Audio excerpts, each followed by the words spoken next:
Hello, हाय, नमस्कार। मैं प्रियंका स्वागत करती हूँ आप सभी का एक बार फिर से अपने चैनल एडू डॉट पढ़ाई पर। तो व्यूवर्स, आज मैं लेकर आई हूँ आप सभी के बीच बुद्धि के सिद्धांत का सेकंड पार्ट, जिसमें मैं आपको हार्वर्ड गार्डनर के जो बहुबुद्धि का सिद्धांत है वो बताऊंगी। इसके साथ ही साथ और भी दो थ्योरीज है, उसको भी मैं इस वीडियो में कवर करवाने वाली हूँ। लेकिन आपके लिए जो सबसे इम्पॉर्टेंट थ्योरी होती है वो है हार्वर्ड गार्डनर की थ्योरी। तो इसको हम लास्ट में बात करेंगे। इसके पहले मैं आपको ये जो और दो तरह की थ्योरीज हैं, और इसके पहले मैंने 5 थ्योरीज और भी हैं बुद्धि की, जो मैंने इसके प्रीवियस वीडियो में मैंने कवर करवाई हैं। अगर आपने वो वीडियो नहीं देखी है तो वो वीडियो देखिएगा, उसके बाद फिर इसे देखिएगा। तो चलिए स्टार्ट करते हैं आज का वीडियो। मेरा आज का टॉपिक है बुद्धि के सिद्धांत, और ये सेकंड पार्ट है। मैं पहले बता चुकी हूँ, फर्स्ट पार्ट इसका मैंने इसके पहले अपलोड किया था नीचे का। तो नेक्स्ट हमारा सिक्स टाइप का जो सिद्धांत है हमारा प्रिंसिपल इंटेलिजेंस का, वो है प्रतिदर्श का सिद्धांत। प्रतिदर्श का सिद्धांत, जिसे हम लोग इंग्लिश में बोलते हैं सैंपल थ्योरी, बुद्धि का सैंपल थ्योरी ऑफ इंटेलिजेंस। तो ये थ्योरी जो थी हमारी, इसमें ये दिया था थॉमसन साहब ने दिया सैंपल थ्योरी यानी कि प्रतिदर्श सिद्धांत, और इन्होंने दिया था इस थ्योरी को 1916 यानी कि 1916 में ये थ्योरी इन्होंने लेकर आई। अब उनके अकॉर्डिंग क्या था, प्रतिदर्श थ्योरी है क्या, ये बात कर लेते हैं हम। तो इन्होंने बोला, थॉमसन साहब ने बोला कि हमारी जो इंटेलिजेंस होती है, जो बुद्धि होती है, ये कोई फिक्स नहीं होती है। जब भी हमारे सामने कोई नई सिचुएशन आती है तो हमारे माइंड में बहुत काइंड ऑफ इंटेलिजेंस होती है, बहुत प्रकार की बुद्धि होती है। उनमें से क्या होता है, सारी बुद्धियाँ काम करती है। एग्जाम्पल के लिए, जैसे आप सपोज करिए, आप जा रहे हो कहीं पर, आप रास्ते से जा रहे हो, बट अचानक से आपको नजर आता है कि हाँ, कोई गाड़ी आपकी तरफ चली आ रही है। तो उस टाइम पर सिर्फ आपकी कोई एक बुद्धि काम नहीं करती है। उस टाइम पर आपका क्या होता है, आप साइड भी होते हैं, आपके माइंड में आता है कि नहीं आप इधर भाग जाओ, साथ ही में आप आ रहा है कि नहीं आगे कोई पेड़ दिख जाए उसके पीछे छुप जाओ। तो इस उनका कहना था कि बहुत प्रकार की जो हमारी बुद्धियाँ होती हैं, सब में से सैंपल आता है, और वो सैंपल मिलके एक नई प्रकार की बुद्धि का कंस्ट्रक्शन करती हैं, और नई प्रकार की बुद्धि बनाती हैं, और वो हमारे काम आता है।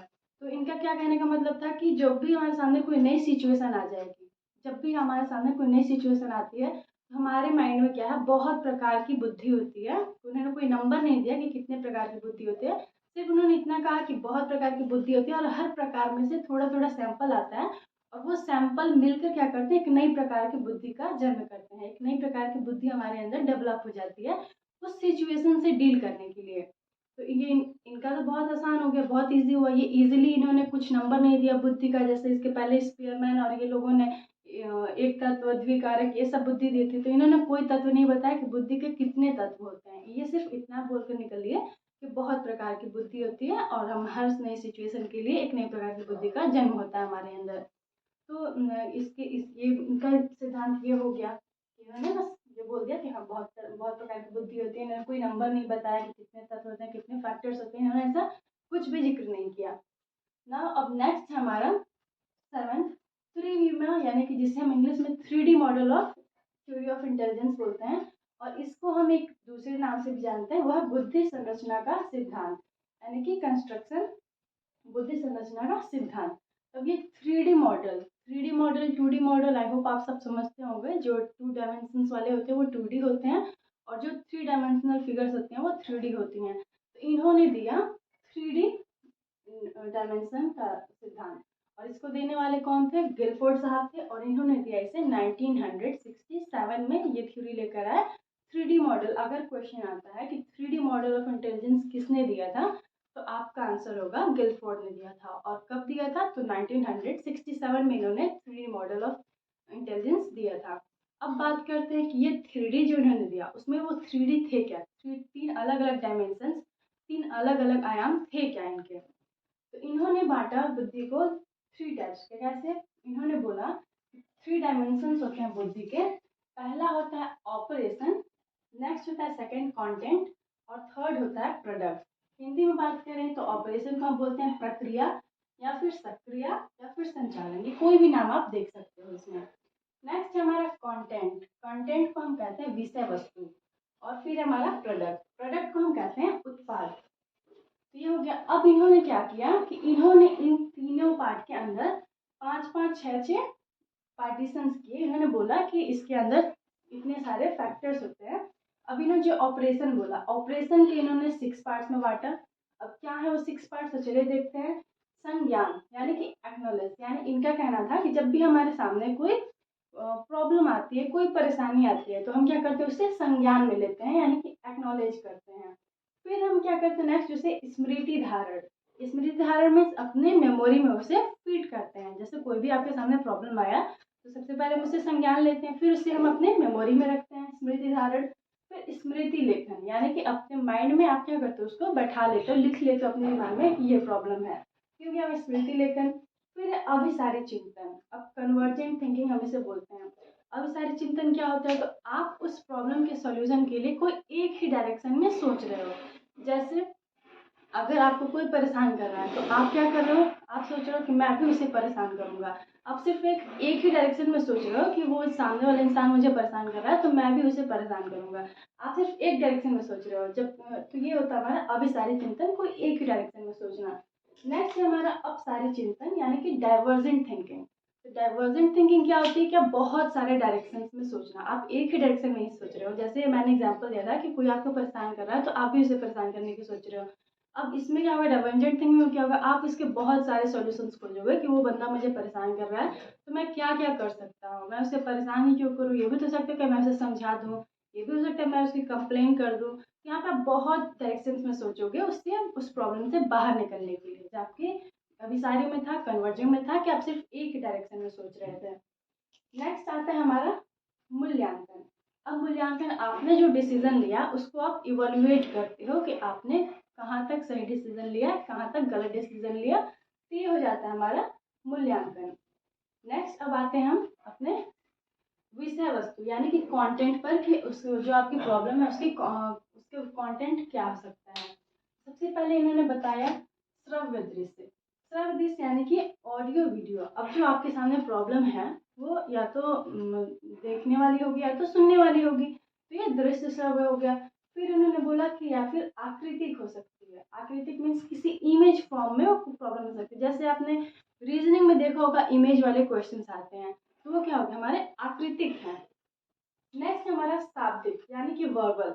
आप ये सब बातें रीजनिंग से कनेक्ट कर सकते हो। शाब्दिक, वर्बल रीजनिंग भी आती है हमारे कोर्स में आती है वर्बल रीजनिंग, ये हो गया शाब्दिक। नेक्स्ट है सांकेतिक। अब सांकेतिक मीन्स कुछ सिंबल्स हैं उनके थ्रू प्रॉब्लम है उसको आपको समझना है। नेक्स्ट है व्यवहारिक। व्यवहार में कोई प्रॉब्लम है तो वो हो जाता है हमारा व्यवहारिक। नेक्स्ट बात करते हैं उत्पाद, यानी कि प्रोडक्ट को। अब प्रोडक्ट को भी इन्होंने बांटा है कितने कैटेगरीज में, 6 पार्ट्स में इन्होंने प्रोडक्ट को बांटा है। तो ये यहाँ से क्वेश्चन जनरली पूछे नहीं जाते हैं, बट फिर भी ये है तो मैं एक्सप्लेन कर रही हूँ।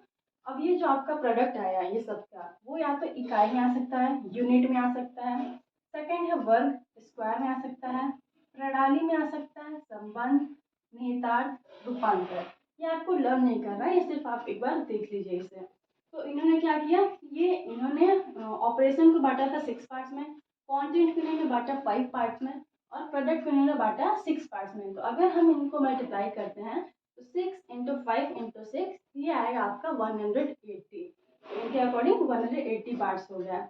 नेक्स्ट जो हमारा थ्योरी है वो सबसे इम्पॉर्टेंट थ्योरी है ओवरऑल, जितने भी इंटेलिजेंस की थ्योरी है उसमें से सबसे ज़्यादा इम्पॉर्टेंट, क्योंकि सबसे ज़्यादा क्वेश्चन यहीं से पूछे जाते हैं। और वो थ्योरी है हमारी बहुबुद्धि सिद्धांत, यानी कि मल्टीपल इंटेलिजेंस थ्योरी। ये बहुत इंपॉर्टेंट है आपके लिए, इसको ध्यान से समझिएगा। अब मल्टीपल इंटेलिजेंस थ्योरी दिया था हॉवर्ड गार्डनर साहब ने। हॉवर्ड गार्डनर साहब ने दिया बहुबुद्धि सिद्धांत, और इन्होंने इसे दिया 1983 में। ये आपसे क्वेश्चन पूछा जाता है कि मल्टीपल इंटेलिजेंस की थ्योरी किसने दी थी, आपका जवाब होगा सिंपली हॉवर्ड गार्डनर। कब दी थी, 1983 में दी थी। अब देखिए इन्होंने क्या किया, इन्होंने एक बुक लिखा था, हॉवर्ड गार्डनर की एक बहुत फेमस बुक है। बुक का नाम है the theory of multiple intelligence. ठीक है, कौन सी बुक थी, the theory of multiple intelligence. ये बुक का भी नाम आ जाता है कि इसके राइटर कौन थे, the theory of multiple intelligence, इसके राइटर कौन थे, तो आपका आंसर होगा हॉवर्ड गार्डनर। अब इन्होंने जब ये बुक लिखी तो सबसे पहले इन्होंने 7 टाइप्स ऑफ, इन्होंने बुद्धि को बताया कि बुद्धि के 7 प्रकार होते हैं। सबसे पहले इन्होंने हॉवर्ड गार्डनर साहब ने 7 प्रकार की बुद्धि बताई थी, और वो बताई थी इन्होंने 1998 में। फिर क्या हुआ, इन्होंने उसके बाद इन्होंने 8 टाइप ऑफ, उन्होंने 8 प्रकार की बुद्धि बताई। उसके बाद लास्ट में उन्होंने फाइनली बोला कि नहीं, बुद्धि जो है वो 9 टाइप्स की होती है। सबसे पहले 7 प्रकार की बुद्धि बताई इन्होंने, फिर इन्होंने 8 प्रकार की बुद्धि बताई, लेकिन लास्ट में जो सबसे फाइनल उनका रहा वो था कि बुद्धि 9 प्रकार की होती है। इन्होंने बुद्धि को, इंटेलिजेंस को 9 टाइप्स में बांट दिया। अब ये 9 टाइप्स क्या होता है, ये हो जाते हैं आपके लिए बहुत ही इंपॉर्टेंट, इनको समझना, क्योंकि यहाँ से भी क्वेश्चंस पूरे चांस से पूछे जाएंगे। तब देखते हैं कि इन्होंने क्या क्या 9 टाइप्स बांटे। तो इन्होंने पहला दिया था भाषाई बुद्धि। इन्होंने बोला कि हमारी जो बुद्धि होती है उनमें से एक बुद्धि होती है भाषाई। अब भाषाई बुद्धि को हम इंग्लिश में बोलते हैं लिंग्विस्टिक इंटेलिजेंस। लिंग्विस्टिक इंटेलिजेंस यानी कि लैंग्वेज, भाषा पर पकड़ होती है। इस तरह के इंसान में क्या होता है, जिस इंसान में भाषाई बुद्धि बहुत अच्छी होती है उसकी क्या होती है, अपनी भाषा पर बहुत अच्छी पकड़ होती है। तो ऐसे लोग क्या बनेंगे, जिन जिन लोगों में भाषा पर बहुत अच्छी पकड़ होगी, आप खुद से सोचिए वो लोग क्या बनेंगे फ्यूचर में। आप सोच सकते हैं कि वो लोग बनेंगे, टीचर बन सकते हैं, क्योंकि टीचर का भी क्या होता है, अपनी भाषा पर बहुत अच्छी पकड़ होती है। लेक्चरर होती है, जैसे आपने देखे होंगे कि हिंदी के लेक्चरर, इंग्लिश के लेक्चरर, इस सब्जेक्ट के लेक्चरर, उनकी क्या होता है, उस चीज़ पर बहुत अच्छी पकड़ होती है। फिर नॉवेलिस्ट होते हैं, नॉवेलिस्ट जो नॉवेल्स लिखते हैं, उन लोगों की भी क्या होती है, भाषा पर अच्छी पकड़ होती है, तभी तो नॉवेलिस्ट है। फिर हो जाता है गीतकार। अब गीतकार से मतलब ये नहीं कि जो गीत गाते हैं वो नहीं, जो गीत सॉन्ग्स होते हैं उनके लिरिक्स लिखे जाते हैं, गीत लिखा जाता है। तो गीत लिखने वाले लोगों की भी क्या होता है कि भाषा पर पकड़ बहुत अच्छी होती है, तभी तो वो लोग ऐसे गीत लिख लेते हैं। फिर होता है साहित्यकार, जो लोग साहित्य लिखते हैं उन लोगों की भी भाषा पर अच्छी पकड़ होती है। तो अगर यहाँ से क्वेश्चन आता है कि जो लोग भाषाई, जिनमें भाषाई बुद्धि होती है वो लोग क्या क्या बन सकते हैं, तो आप इसको नोट डाउन भी कर सकते हैं कि जिन लोगों में भाषाई बुद्धि होती है वो लोग बनेंगे टीचर, लेक्चरर, नॉवेलिस्ट, साहित्यकार, गीतकार, ये लोग बनते हैं ये। नेक्स्ट हम बात करते हैं, तो नेक्स्ट प्रकार की बुद्धि इन्होंने दी थी वो थी तार्किक गणितीय बुद्धि, यानी कि लॉजिस्टिक न्यूमेरिकल इंटेलिजेंस। अब ये लॉजिस्टिक न्यूमेरिकल इंटेलिजेंस, जिनकी रीजनिंग बहुत अच्छी है, जिनके मैथ्स बहुत अच्छा होता है, तो इन लोगों को हम बोलते हैं कि इनमें ये बुद्धि बहुत ज़्यादा है। जिनके आपने देखे होंगे बहुत स्टूडेंट्स होंगे जिनके और सब्जेक्ट तो उतने अच्छे नहीं हैं, बट रीजनिंग, मैथ्स ये सब बहुत अच्छे से कर लेते हैं, लोग बहुत फास्ट स्पीड के साथ करते हैं। तो ये लोग बड़े होंगे, जब सक्सेस होंगे अपने लाइफ में, तो वो लोग बन सकते हैं मैथमेटिशियन, बन सकते हैं जिनका मैथ्स बहुत अच्छा होगा, मैथमेटिशियंस बनेंगे। साइंटिस्ट बन सकते हैं ये लोग। तो ये हो गया हमारा सेकेंड प्रकार के बुद्धि। नेक्स्ट हमारा सांगीतिक यानी कि म्यूजिकल। अब सांगीतिक बुद्धि किस में होती है, म्यूजिकल इंटेलिजेंस किस में होता है, तो ये इंटेलिजेंस इसमें भी होता है, सांगीतिक या फिर म्यूजिकल। ये लोग बनते हैं संगीतकार। संगीतकार मीन्स जो लोग गाना गाते हैं, जो भाषाई थे वो गीतकार थे, वो लिखते थे, और जिनमें म्यूजिकल इंटेलिजेंस है, सांगीतिक इंटेलिजेंस है, वो लोग क्या करते हैं, वो लोग गीत गाते हैं, वो लोग होते हैं संगीतकार। या फिर वादक, जो लोग देखते होंगे आप लोग इंस्ट्रूमेंट्स को प्ले करते हैं, हारमोनियम बजाते हैं, तबला बजाते हैं, इन लोगों की क्या आता है, म्यूजिक की नॉलेज बहुत अच्छी होती है। तो ये लोग बन सकते हैं हमारे वादक जो बजाते हैं, या फिर संगीतकार जो लोग गाते हैं। नेक्स्ट हम फोर्थ प्रकार की बुद्धि की बात करते हैं। इन्होंने, हॉवर्ड गार्डनर ने जो चौथी प्रकार की बुद्धि दी थी वो हमारे स्पेशियल यानी कि स्थानिक, स्पेटियल बुद्धि, स्थानिक बुद्धि। अब स्पेटियल या फिर स्थानिक बुद्धि जो होती है वो लोग क्या होते हैं, एक बार इन्होंने किसी चीज़ को देख लिया, वो इनके माइंड में छप गई तुरंत। आप लोग देखे होंगे बहुत सारे लोग होते हैं जो एक बार कुछ देख लिया फिर उसको बना देंगे, वो लोग रास्ता बता देंगे। तो ये लोगों के अंदर क्या होती है, स्पेटियल बुद्धि बहुत अच्छी होती है, स्थानिक बुद्धि। और अगर बात करें कि ये लोग बनते क्या हैं, तो ये कोई मूर्तिकार बन सकते हैं। देखे होंगे आप लोगों ने, वो लोग कोई मूर्तिकार होता है, वो एक बार किसी चीज़ को देखा और फिर वो क्या करेगा, उसकी मूर्ति बना देगा, तो ये मूर्तिकार होते हैं। या फिर चित्रकार, देखकर चित्र बना देंगे वो।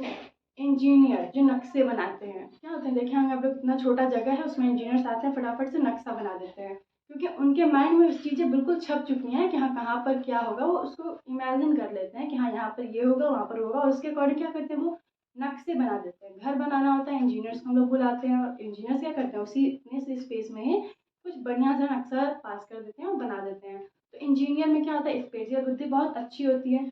या फिर आप लोगों को जैसे अगर टूर पे जाते होंगे तो गाइड होते हैं हमारे, जो गाइड मिलते हैं हमें, तो गाइड क्या करते हैं, गाइड को भी हर चीज़ की नॉलेज होती है कि कहाँ पर क्या है। अगर वो आपको फॉरेस्ट में लेकर जा रहे हैं, जंगल में लेकर जा रहे हैं, तो कहाँ पर डेंजर है, कहाँ पर सेफ है, कहाँ पर कौन से एनिमल्स मिल सकते हैं, ये सबका नॉलेज उनको होता है। तो ये होते हैं जो हमारे स्पेटियल बुद्धि जिनकी अच्छी होती है, वो क्या बनेंगे, मूर्तिकार बनेंगे, चित्रकार बनेंगे, इंजीनियर बनेंगे, गाइड बनेंगे। नेक्स्ट बात कर लेते हैं जो हमारे fifth kind of intelligence Harvard gardener साहब ने दिया। तो फिफ्थ काइंड था हमारा शारीरिक गतिज, यानी कि बॉडीली काइनेस्थेटिक। बॉडीली काइनेस्थेटिक, अब ये इंटेलिजेंस जिसमें होता है बॉडीली काइनेस्थेटिक, यानी कि ये अपने बॉडी को पूरा कंट्रोल कर लेते हैं, अपने बॉडी को जैसे चाहिए वैसे वो क्या कर सकते हैं, अपने बॉडी को फुल कंट्रोल कर सकते हैं बॉडीली काइनेस्थेटिक में। तो ये लोग क्या बनते हैं, किस टाइप के लोगों में ये बुद्धि पाई जाती है। तो देखिए जो एथलेटिक्स होते हैं, एथलेटिक्स यानी कि जो भी स्पोर्ट्स पर्सन होते हैं वो उनका क्या होता है, अपनी बॉडी पर फुल कंट्रोल होता है, वो जैसे चाहे वैसे अपनी बॉडी को मूव कर सकते हैं। या फिर जो डांसर्स होते हैं, डांसर्स में देखिए आप लोग कोई भी बॉडी का पार्ट इधर से उधर कर लेते हैं, उनका बॉडी पे एकदम फुल कंट्रोल होता है। या फिर हम बात करें पायलट की, पायलट क्या करता है, वो भी अपने बॉडी से ही पूरी प्लेन को कंट्रोल करता है, उसका अपनी बॉडी पर फुल कंट्रोल होता है। या फिर सर्जन की बात करें, जो डॉक्टर सर्जरी करते हैं, सर्जन क्या करता है, उसका भी एकदम अपने माइंड, अपने हैंड, अपने वर्क, हर चीज़ पे उसका फुल कंट्रोल होता है। ऐसा नहीं कि कोई सर्जन सर्जरी कर रहा हो और कुछ मिस्टेक कर बोले नहीं नहीं उस टाइम तो मेरा ध्यान नहीं था, मेरा माइंड काम, ऐसा नहीं होता है। जो सर्जन होते हैं उनका फुल कंट्रोल होता है अपने ऊपर। फिर स्विमर्स होते हैं, जो तैराक होते हैं, वो भी क्या करते हैं, उनका भी फुल कंट्रोल होता है अपने बॉडी पे। ये बॉडी कैनेस्थेटिक मतलब जिसका अपने बॉडी पर फुल कंट्रोल होता हो, उन लोगों में ये बुद्धि पाई जाती है, बॉडी कैनेस्थेटिक। नेक्स्ट है अंतर्वैयक्तिक या फिर इंटरपर्सनल, इस तरह कहते हैं अंतर्वैयक्तिक, जिसको हम इंग्लिश में बोलते हैं इंटरपर्सनल। अब ये जो वर्ड है इंटरपर्सनल, इसमें स्टूडेंट्स बहुत कंफ्यूज होते हैं कि ये जो इंटरपर्सनल है ये दो लोगों के लिए होता है या फिर खुद के लिए होता है। तो चलिए देखिए, आप इंटरनेशनल वर्ड सुने होंगे। इंटरनेशनल मीन्स क्या होता है, अपनी कंट्री साथ में अदर कंट्रीज, यानी कि दो लोगों के बीच की बात है। तो इंटरपर्सनल को आप इससे समझ सकते हैं जो दो दूसरे लोगों की भावनाओं को भी समझ सके, दूसरे लोगों की फीलिंग समझ सके, वो होता है इंटरपर्सनल। अब ये बुद्धि किस में पाई जाती है इंटरपर्सनल जो है, ये होते हैं हमारे डॉक्टर्स। जैसे आप देखे होंगे किसी को कुछ प्रॉब्लम होती है, वो बच्चा घर पे नहीं बता पाता अपने पेरेंट्स को कि क्या है, बट डॉक्टर के पास जाते हैं, डॉक्टर उसको प्यार से उससे बात करते हैं, समझाते हैं, तो अपनी प्रॉब्लम क्या है डॉक्टर को समझा देता है और डॉक्टर भी उसकी प्रॉब्लम को समझ लेता है। ऐसा क्यों होता है, क्योंकि डॉक्टर के अंदर इंटरपर्सनल इंटेलिजेंस बहुत अच्छा है, डॉक्टर उस चीज़ों को समझ सकता है। या फिर आप काउंसलर्स को देखे होंगे, जो हमें परामर्श देते हैं, काउंसलर्स होते हैं, वो भी क्या करते हैं, वो आपकी प्रॉब्लम को समझ लेते हैं। आप उनसे अपनी प्रॉब्लम बताते हो, वो आपसे इतने अच्छे से बात करेंगे, इतने प्यार से बात करेंगे, आप क्या करेंगे, बिल्कुल उनसे ओपन हो जाएंगे और अपने मन की जितनी भी प्रॉब्लम्स हैं आप उनसे शेयर कर देते हो। साइकोलॉजिस्ट भी होते हैं इस कैटेगरी में, आप साइकोलॉजिस्ट को भी रख सकते हो, वो भी आपके मन की बातों को क्या करते हैं, वो पढ़ लेते हैं। ये हो गया हमारा इंटर पर्सनल इंटेलिजेंस, जिन लोगों में होता है वो बनेंगे डॉक्टर्स, काउंसलर्स या फिर साइकोलॉजिस्ट। नेक्स्ट आता है हमारा अंतराव्यक्तिक, जिसको हम बोलते हैं इंट्रापर्सनल। इंट्रापर्सनल मीन्स अपने आप में ही जो क्या करे, अपने अपने बारे में सोचने की उसकी एबिलिटी बहुत ज़्यादा हो, वो होता है इंट्रापर्सनल। तो इस टाइप के लोग क्या बनेंगे, जो अपने बारे में, स्वयं के बारे में ज्ञान प्राप्त करते रहते हैं। वो जैसे साधु हो गए, संत हो गए, ये लोग क्या करते हैं, दूसरे से नहीं, मतलब वो खुद में ही खोए रहते हैं, उनको खुद का ज्ञान हो जाता है।